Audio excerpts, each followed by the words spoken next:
শেরপুরের ইন্ডিয়ান বাংলাদেশের বর্ডারের মাঝে ভিডিও করছে নাকি?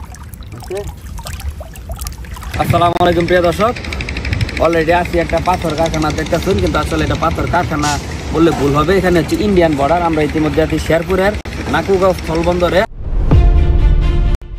শেরপুর জেলা বাংলাদেশের 64 জেলার মাঝে অতি ক্ষুদ্রতম একটি জেলা হচ্ছে শেরপুর জেলা, যা আগে জামালপুর জেলার অন্তর্ভুক্তি ছিল, এখন ভেঙে শেরপুর জেলা করা হয়েছে। শেরপুর জেলার উত্তরে অবস্থিত ভারতের মেঘালয় রাজ্য এবং দক্ষিণ পশ্চিমে অবস্থিত জামালপুর জেলা, সেই সাথে পূর্ব সাইডে অবস্থিত ময়মনসিংহ জেলা।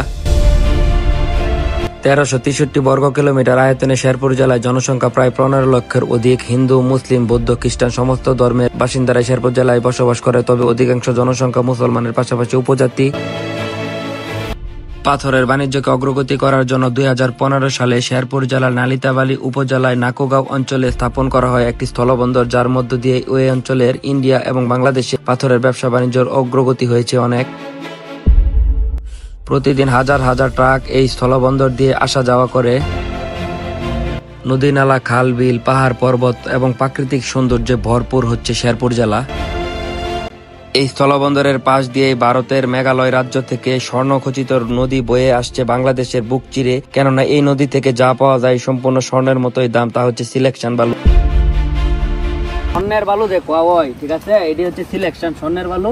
এই দেখেন একদম সরাসরি নদী থেকে। কোন ব্লগার এই শেরপুরের এই ইন্ডিয়ান বাংলাদেশের বর্ডারের মাঝে ভিডিও করছে নাকি আমি জানি না। পর্যাপ্ত পরিমাণে লাল বালু আছে, যে আমি যা হাঁটতেছি এটাও লাল বালু, সিলেকশন বালু। এই লোকটা কিন্তু ইন্ডিয়াতে আছে, অলরেডি বাচ্চাটা ইন্ডিয়াতে আছে, ওইদিকে এটা ইন্ডিয়ান বর্ডার, ঠিক আছে। আর এটা হচ্ছে বাংলাদেশ করছে। এই যে বালু, এই যে বালু যায় জমা হইতেছে, লাল বালু। এই দেখেন লাল বালু, এটার এই স্বর্ণ, বুঝছেন, একদম নদী দেওয়া হইতেছে, মণিমুক্তাওয়ালা নদী আর কি। আমাদের বাংলাদেশে বিভিন্ন জায়গায় যায়। 2015 সালে নির্মিত হয় এই নাকুগাঁও স্থলবন্দরের কারণে ইন্ডিয়া এবং বাংলাদেশের ব্যবসা বাণিজ্যের অগ্রগতি হয়েছে ব্যাপক। ইন্ডিয়া থেকে ট্রাক গুলায় মানে পাথর নিয়ে ওরা আর কি এখানে যায়, মানে ওখানে মাপে, তারপরে ট্রাক গুলা এখান থেকে মাইপা যার যার এখানে লেখা হয়, পরে ইন্ডিয়া বাইরে যায় না। এই ছোট ভাইটার স্বপ্ন হচ্ছে একটা MT-15 বাইক কিনবে, কিন্তু টাকার জন্য কিনতে পারতেছে না, তাই আমি তার স্বপ্নটা পূরণ করে দিলাম অল্প কিছুক্ষণের জন্য হলেও।